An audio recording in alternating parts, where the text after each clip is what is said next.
Chapter 41. Jiraiya, or rather a clone of the original, knew he was going to hate being the one to bring them the bad news when Naruto just woke up. On the way there, he could just picture how the kids would look when he told them. And his imagination just so happened to prove on point as Naruto looked betrayed. The boy opened and closed his mouth twice before he asked, "Why? Was it because I left my mission?" "Of course not. It's just not safe for you, Karen, or anyone else marked to leave too far from the village after what happened," Jiraiya explained. "So until we can remove them, both of you and the Uchiha boy will need to remain off missions that leave you where we can't reach easily. I know it's not fair after you've just become a Chunin, and we're working on dealing with the immediate situation, so just give us a little time." "Did you at least find out why they were after Karen then?" Naruto asked. The clone of the Toad Sage nodded.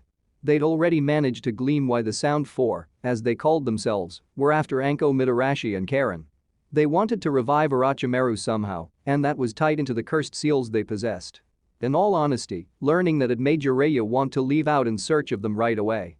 He thought he had found closure with the death of Orochimaru. And that he had corrected the mistake of letting his old teammate live so he could commit more horrors in the name of science and his mad ambition. For him to come back now would make everything amount to nothing. But Sanada had been the one to stop him by pointing out that it was meaningless to do so alone, and the old man backed her. It was likely that anyone who had a cursed seal could be used in whatever revival ritual they had.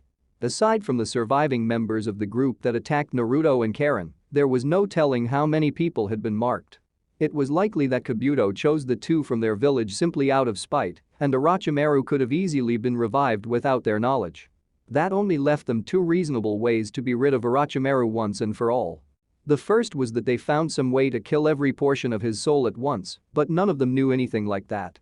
Soul manipulation was an obscure field of techniques for a reason, and even the third Hokage, who knew techniques for every element, only knew of two personally that influenced the souls, and only one that he could use at the cost of his own life. The second was that they killed off the people who had the knowledge of the revival method. Such knowledge would be guarded jealously, that much they could glean from their captives' memories, so the only ones likely to have it were those high up in the ranks. That meant the only way to be rid of them for good would be killing Orochimaru a second time, making sure that Kabuto followed, and torching all evidence of such a method existing. To that end, they'd already taken measures to do the second. "Karen-chan, you don't have your mind's eye on right now, do you?" Her hair swayed slightly as she shook her head. "Not at the moment. I was told to use it moderately in the village by Anko-san until what happened. I figured the least I could do was keep to what she was teaching me before then." "Right, well, I'm a shadow clone. The original me is currently out looking for her with a team to act on the information we have from that Sound Kunoichi you captured. I was left behind specifically to check up on the two of you and to clear the air on something that's been a long time coming in the event that something happens the original during the mission." He reached behind his back into a pouch and then pulled out a framed photo of Kushina and Minato, one of few in existence that survived to this day because he kept it with him. It was handed off from the original, not a shadow clone-made copy. As Naruto couldn't raise his arms at the moment, he handed it to Karen instead. "That's both of his parents together." She took a look at it and her mouth dropped in shock. Even if she wasn't born in the village, she had seen the face on the mountain and in history books for her citizenship. So there was no way she wouldn't recognize him before she turned it over to Naruto. Just the same, Naruto's cerulean eyes rose in disbelief as they fell onto the picture. He looked over to the clone, questioning whether or not it was some kind of deception. "That's the fourth Hokage. Minato Namikaze," Jiraiya's clone said. "The only student of mine that survived long enough to become something great. And with him is his wife, the former host of the Nine-Tailed Fox. Those are your parents, Naruto. I'm sorry it took this long for me to tell you." There were no words for a moment as Naruto stared at the photo, lost in thought. Karen, on the other hand, pursed her lips and then turned to Jiraiya's clone. "Wait, what do you mean she was the last host? The history books state that the attack was a natural disaster. For her to be a former host would mean that it was in the village the entire time. The Nine-Tailed Fox was first sealed into Mito Uzumaki sometime after the village was founded, and she carried it inside of her even after her husband and his brother died, well into Sensei's reign. But, as long-lived as members of your clan are, she couldn't live forever. And on her death, the Nine-Tailed Fox would break free. So they needed someone suitable to become the next host. Naruto said softly, slowly coming out of his shock as he looked back up to clone of the Toad Sage. His eyes were glistening now. And that was my mother? Her chakra had a quality to it that made it heavily potent against that of the fox. So Mito asked that she be brought over from Whirlpool alone. That's probably one of the reasons that she made it out when most of the other Uzumaki didn't, when the village was destroyed. Karen's expression faltered at that and a note of sympathy could be heard in her voice as she asked, was her family there when it happened? Yeah, they were. And by then Mito was dead, she housed the nine-tailed fox, and shortly after there was a kidnapping attempt on her by Cloud. Those factors bode ill for any Jinchuriki's mental state, so the third Hokage had her under watch after that for a while. If not for her relationship with Minato, I don't think she would have been able to hold it together as well as she did. They were together back then? Naruto asked. Technically, they met when she was enrolled in the old academy. Your father was also a student at the time, a prodigy. She didn't think much of him then, while he thought her hair was beautiful. But that changed when she was kidnapped. She tore out strands of her hair one at a time, leaving a trail for someone to follow, and your father was the only one who noticed them. That day he saved her was the day their relationship changed, and 12 years ago you were ready to be born when. Something went wrong, Naruto finished. It got out when I was born. There was foul play, he said, before Naruto assumed he was the cause. The day you were about to be born, they took her somewhere safe to give birth with a few guards and midwives, including the sensei's wife. Minato was there to ensure that the seal didn't break. But something happened, the nine-tailed fox got free, and when it was over we found all the people who were supposed to be guarding them murdered efficiently and without any sign of resistance, an assassination. He had suspicions that it was less personal towards Minato and more an act against the village as a whole. For one thing, most of the enemies he made would have openly proclaimed they were responsible rather than allowing it to pass as a natural disaster. Yet, no army marched in to follow up and finish the job, and their spies picked up nothing about it in rival villages. Regardless, Minato made a lot of enemies, he continued. We couldn't risk them learning of you, his son, while you weren't able to defend yourself. So we kept who you were a secret and kept the whole truth from you until now. Believe me when I say that all of us who knew wanted to tell you when we felt you were ready. Naruto closed his eyes as a pair of crystalline tears ran down his cheeks. It had been too much for him to take in right now. His throat shifted as he tried to swallow the emotions that refused to be bottled up, but the tears still continued to fall. Karen set down the photo she'd been holding up for him and instead wrapped her arms around Naruto. Guiding him forward, she pulled him close to her heart and kept him like that without saying anything. Not even as he started to cry into her chest. Now Jiraiya's clone felt like he was intruding, so he gave them some final parting words. I've left some things behind at Naruto's place for you both to practice with while I'm gone. When I get back, whenever that is, I'll talk to you both. Naruto, still within Karen's hold, bobbed his head. Feeling that there was little else to say, Jiraiya's clone allowed himself to disperse. The memories flowed straight to the original in the midst of his journey with a team handpicked by the Hokage as they raced towards the hidden base in hopes of stopping Orochimaru's resurrection or putting him down once and for all. Karen POV. Karen's heart felt heavy as she remained by Naruto's side while he cried. She couldn't blame him. Not when she looked at things from his perspective. He was raised as an orphan with only a handful of people that he could trust while growing up, no doubt wondering who his parents were or if they loved him. Then he met her and found out he had a clan that was wiped out. He learned that his mother died the day he was born from the Hokage. Now he learned that his father was the fourth Hokage, a great hero who died during that same incident. Seeing him like this hurt her because she didn't want him to be in pain when he was right in front of her. Especially when there was nothing else she could think to do to make things slightly more bearable for him. All she could do was hug him and offer a shoulder for him to cry on, just like the day he learned of his mother. I didn't know, Naruto said softly. I couldn't even imagine that someone like that was my father. Not even when I looked at his statue or at a picture in front of me. What kind of son am I not to even know that much? Karen licked her lips in thought, weighing her words before she said anything. There's no way you could have known, Naruto. They didn't want you to know, to keep you safe. But if I had known, I would have tried so much harder to live up to who they were, he said, his voice cracking. I would have tried to make them proud of me. I'm sure they are, Karen insisted.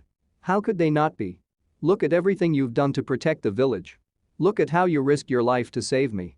Do you think That your father wouldn't have approved after what he did to save your mother. Just thinking about how he appeared that night still made her heart swell with warm emotions. Even when she recalled just how terrifying it was and how he had gotten hurt.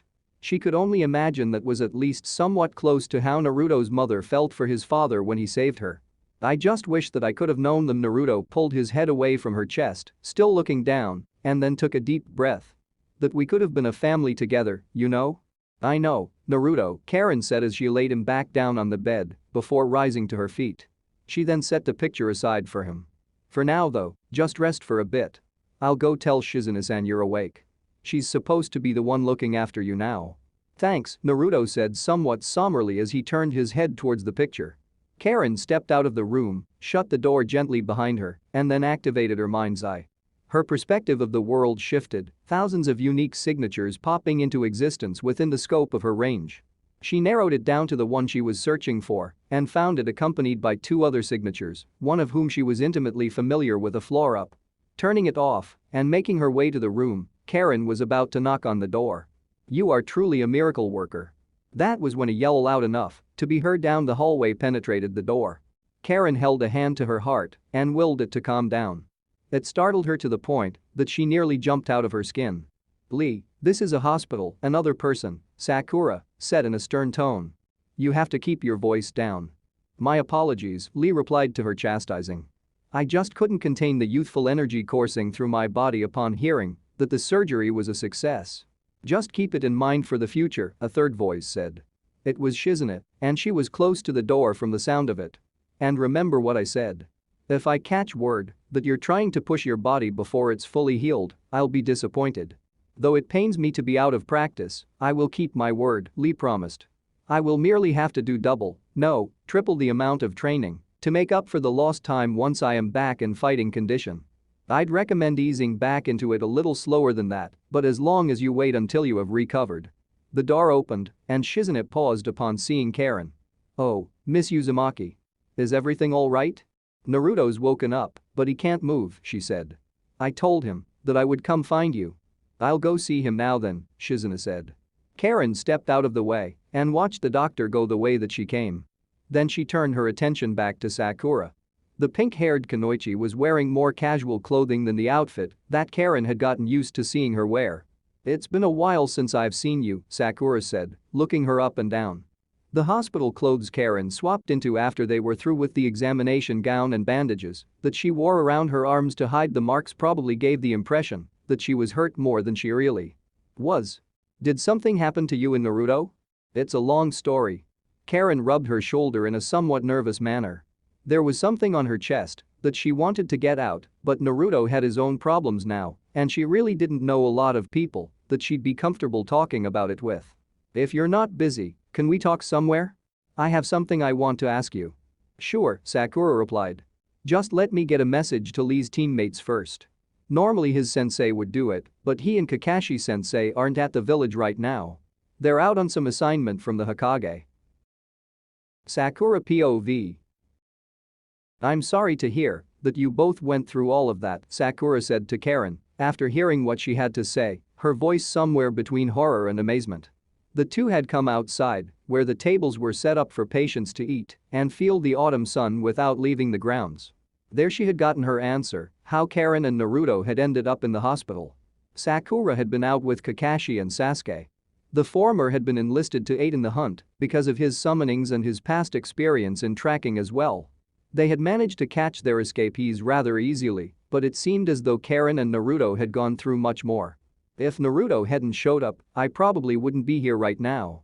But because he had to fight against the bone user alone, he ended up hurting himself, and I had already exhausted my ability to heal through having him bite me. We only got away after that because the person who was watching over me sacrificed herself to buy us time. And you feel guilty because you couldn't do anything about it, Sakura guessed. Everyone else was sacrificing themselves for you, and all you could do was watch? Karen, eyes lost staring into her tea, nodded her head. I'm not a fighter, I'm a censor. I never intended to be on the front lines. Yet, if anything, this has shown me that won't be enough anymore. Every single escapee targeted me, then those sound shinobi, and then the bone user, and it's only at the expense of the people around me and by Akko that I managed to stay alive. Trust me when I say I know the feeling. She could sympathize with the feeling that Karen was going through, especially since she had just visited Lee after hearing that his surgery was over. She hadn't forgotten how badly he'd been hurt attempting to save her in the forest of death. Karen extended her hand, palm upwards, and a chain emerged. I don't know much about the limits of what I can do, but I don't want to end up in a position to just watch it all happen in front of me again. Especially not to the person I fell in love with. Sakura couldn't keep the surprise that blossomed on her face hidden at that. Wait, I thought you and Naruto were just like family. But you actually love Naruto like that? How can I not after everything that's happened to this point? Karen asked with her tone warm and bright. Despite everything he's been through in his life, he's still managed to remain sweet and friendly to just about anyone, as long as they haven't crossed him. At the same time, he's brave and clever when he needs to be. He gave me trust and a home and promised not to ever abandon me. And he's done so much to try and keep it, even when it means putting his life on the line. I guess when you put it like that, it does make sense. And it sounded like something out of a romance novel. Does he feel the same way? He hasn't really answered yet, Karen said. But it's fine. I don't want to force my feelings onto him after all, and he's been busy. And even if he doesn't, I think that I'd be okay, as long as I could remain a part of his life. Sakura wished she could say the same thing about Sasuke, but it felt like he was closing up more and more since that day she found him being carted into the hospital. Worse, it felt like there was nothing she could do to open him back up at this point. Sighing to herself, she said, I don't know how much help I can be, but I'll give it a shot. Where do you want to start? I guess with learning to use these chains I can make, Karen said. They conceal chakra, and they're pretty hard.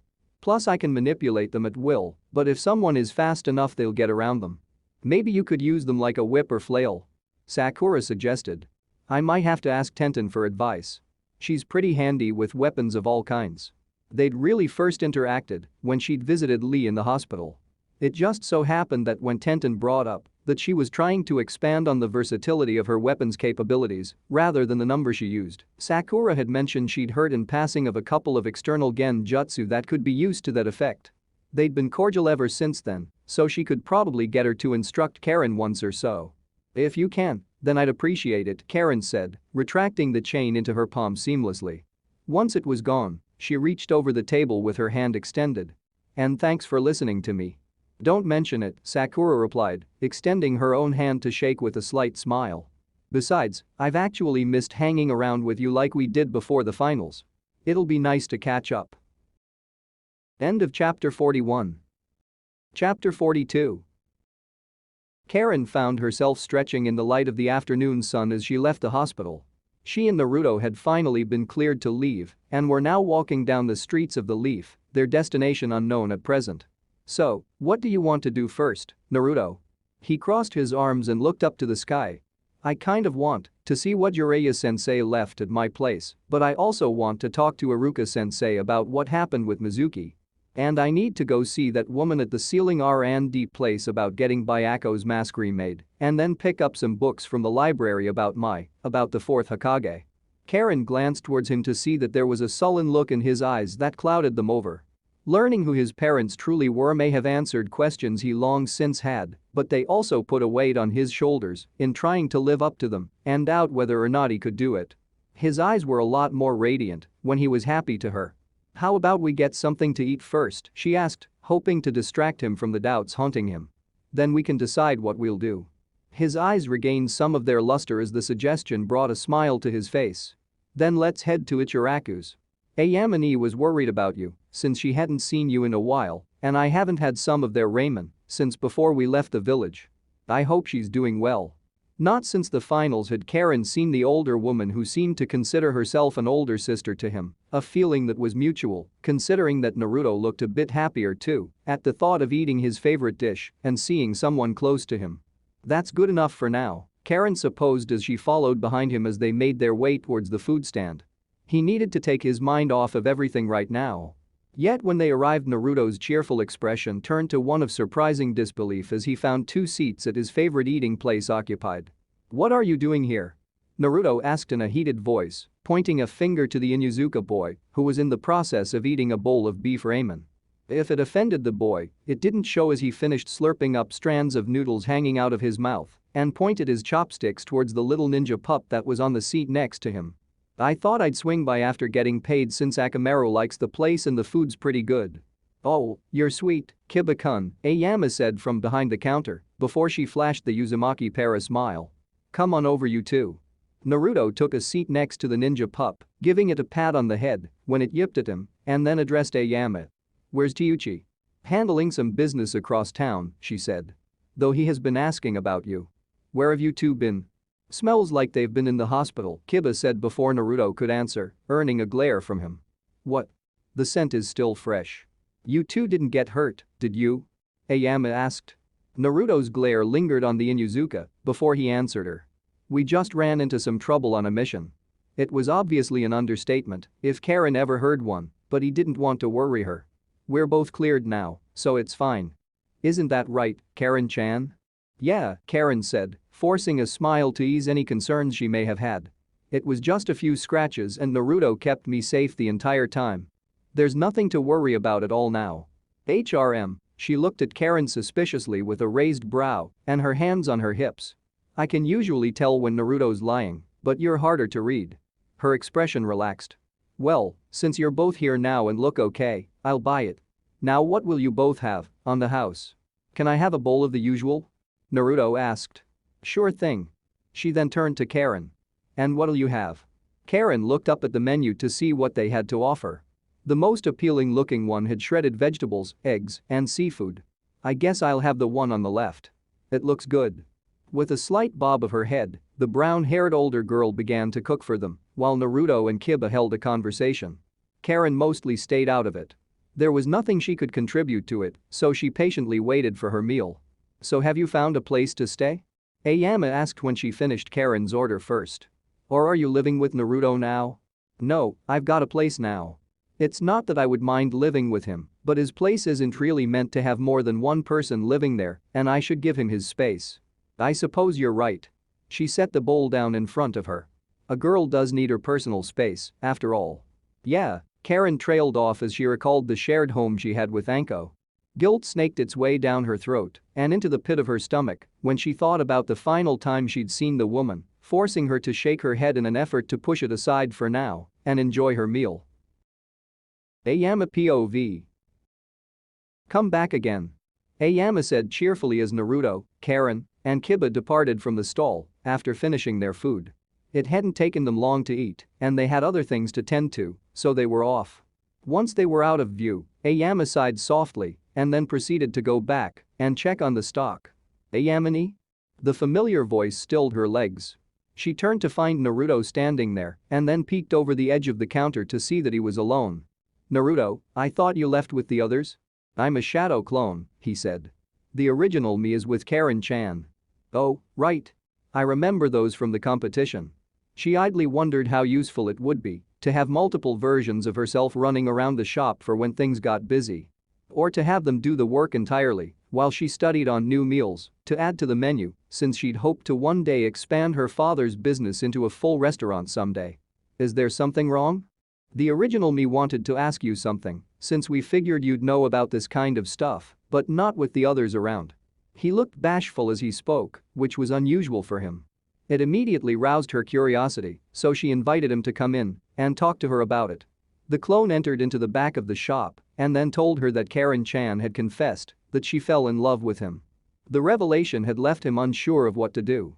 Okay, I see why you'd want to talk about this, she said from her perch against the wall as she finished listening to him. I imagine you don't have a lot of experience with that sort of thing? He shook his head. I've been putting it off since she told me during the finals, but I think that I should answer her after everything we've gone through. During the finals, was that when she kissed you on the cheek? No, it was after the match with Neji. He looked down to the floor and a blush came over his face. She kissed me on the lips then. It felt different from when she kissed me on the cheek. A lot different. Some kids are surprisingly forward these days. She leaned down a bit and looked Naruto in the eyes. She hasn't been pressuring you for an answer or anything else, has she? Naruto shook his head again, slowly. She's only asked that I don't abandon her, but other than that she hasn't asked me to give her an answer or anything. Not that I was going to abandon her at all. I wouldn't do that. Of course you wouldn't. There's no one I know who values the people around him as much as you." She rubbed his hair and smiled reassuringly. "Can you tell me how you feel about her right now?" "I care about her a lot," he said. "And she's been there for me a lot too. I want to respond to that somehow, but at the same time I'm afraid that if I do something wrong that I'll lose even that. It's scary, you know?" "Well, it's good that you don't want to rush beyond what you feel comfortable doing right now. But a relationship isn't just one-sided." Ayama stood up straight, placed her hands on her hips, and puffed out her chest. "A girl likes feeling special, so you should do something to show that she does mean more to you. That's how you need to respond to her." "But I don't really know how to do anything for her other than be next to her," Naruto said. Ayama stated the simple solution. "Then take her on a date." Naruto grew pensive at the suggestion. "I used to ask Sakura-chan on dates all the time, but I really didn't have much of an idea what that would consist of other than visiting different places and eating together. And I did all that with Karen-chan before she confessed, so would that really be enough?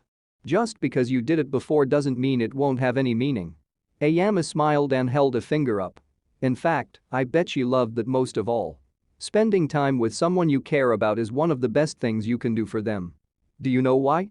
His lips and brows upturned as he seriously thought about it. Ultimately, he shook his head. "I can't put it into words, but when I think about it, I feel like you're right. That's because time is one of the few things you can't get back. Every day, every minute, is precious because there's no telling how long you'll live. So when you give someone your full attention and time, they're getting something from you that's irreplaceable. Like right now, for instance, I'm giving you advice and time instead of brushing you off because you're someone I care about." Realization colored his eyes. He understood now that even if people don't realize it on their own, it was how they showed that they cared for others. "Then a date might be good, since we won't be leave the village for a while. I just need to think about what's involved in it. Just do whatever you feel is right here." She set her hand on his chest, over his heart. "As sweet as you are, I'm sure she'll really be happy with whatever you decide." The words of encouragement made him relax and smile. "Thanks for the advice, Ayama. I knew I could count on you. Anytime, Naruto." She gave him a brisk hug. "Tell me how it goes when you do decide, okay?" He nodded as she released him and then vanished in a slight poof of smoke. Ayama stared at the spot for a moment before crossing her arms. She couldn't help but smile fondly as she recalled how he'd grown since they first met. "I hope it goes well for him." Naruto POV. Ayama's advice remained in Naruto's mind as he and Karen entered the Ceiling R&D building. There he met with Narutsuda again, who headed the research into the masks and what they entailed.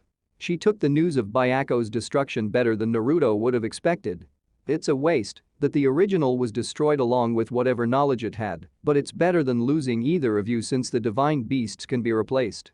Given the trouble you had in the land of honey, I'm just happy that's the only loss." Naruto blinked. "You know about that?" She nodded, the act of which caused her ponytail to waver. "The information wasn't exactly restricted, and when my boyfriend came home with injuries, he explained that his trip to the land of honey had complications." "Boyfriend?" Naruto took a second to recall what was said during the trip, a bit of small talk between him and the seasoned Chunin that were accompanying him on the way there. And the hour-long lecture on how a sealing formula operated. "You mean Ike? We studied the sealing arts together, and there was a connection there, but I chose to work here full-time, while he chose to enter into a different department. On a technical level, I'm more familiar with the mechanics of how various sealing scripts work. On a practical level, he's the one who uses them in the field." Naruto recalled the vapor that Ike had used when it chased his clones around until he recognized them. "Like the poisonous smoke snake thing he did?" "Technically, it can work with all sorts of gases as long as the volume they take up and density is within the range of what the sealing script was designed to handle with the space of the slip. It basically takes the stored gas and layers a thin membrane of chakra over it as it's released to allow him to control it as a sort of appendage. It's much simpler and cost-effective than threading his chakra through each particle and trying to control it like that." "Is he doing okay?" Naruto asked. He had left so abruptly, and it was in bad taste given that it was without notice. But Karen was in danger, and he hadn't a second to waste. "He's doing fine enough to keep busy, so you don't need to worry." She rose to her feet with a huff. "Anyway, I'll put in the order for the mask to be reproduced for you, and it should be ready in a few days. During that time, we'll have you both try to converse with the other masks so we can learn more about the divine priests and priestess. I believe that using them, we can unravel the mysteries of the divine gods. Are they really that complicated compared to Byako? Karen asked. The ceiling work on the divine beasts was amazing, but simplistic compared to the divine priests and priestess. And those pale in comparison to the divine gods. I can't even imagine what they're capable of. The thought actually makes me excited. Naruto could see that it did from how she was holding her arms and shivering. He still wasn't used to that. You said that the priests and priestess had over 30 layers before. Does that mean the gods have even more? Oh yes. From what we've gathered so far, we estimate there are around 104 layers, and counting. It must have taken your ancestors years to carve them all so precisely onto such a small space. I imagine that they had specialists who did that sort of thing. In fact, that's one of the questions I want you to ask them. Karen looked mildly intrigued, brows folded in slightly as she held a finger to chin in thought. She had always expressed an interest in learning about their clan's past, so who better than they? That does sound interesting. But the chakra needed would require that we take the masks to charge them over the course of days. Not necessarily if our latest sub-projects work. She spun on the soles of her feet and made for the door. Follow me. Karen sent Naruto an side glance as the older woman began to giggle excitedly. He could only shrug his shoulders before they followed after her. She led them further inside of the building and then down a flight of stairs to a room below that was divided into two parts. One was an observation room with glass panes and equipment Naruto wasn't familiar with. The other was a white room covered in ceiling script that ran from the floor to the walls, with the focal points being two different circles with a large sigil inside of them. So, what do you think? Naru asked. We had a meeting with the Yamanaka on some of our ideas on how to make a spiritual link audible to everyone. Between that and a couple of us, we're able to get this set up. When you activate the masks and remain inside of the circles, we can hear what they're saying, in theory. Pretty cool, right? Naruto cautiously looked around at the room. You really planned this out, huh? Yep. She walked over to the control panel and then took out square slips that were on them. And these little beauties are designed to absorb your yang chakra. All you have to do is channel into them before you go to bed, and when you come back bring them all. We'll then feed them to one of the divine priest's masks and use it to sustain the construct while you converse with it. It sounded simple enough. Naruto took them and placed them into his pocket before they took their leave. Naru wished them well and escorted them out of the building, leaving the pair once more on the streets of the Leaf. It was only then that Karen spoke. That woman was, she took a moment to try to come up with a proper way to put her feelings into words. She's really enthusiastic. Naruto couldn't help but nod as he recalled their first meeting. At least she didn't hug you to the point where you could barely breathe. Karen's looked mildly surprised at that bit of information. She did that? She was really enthusiastic.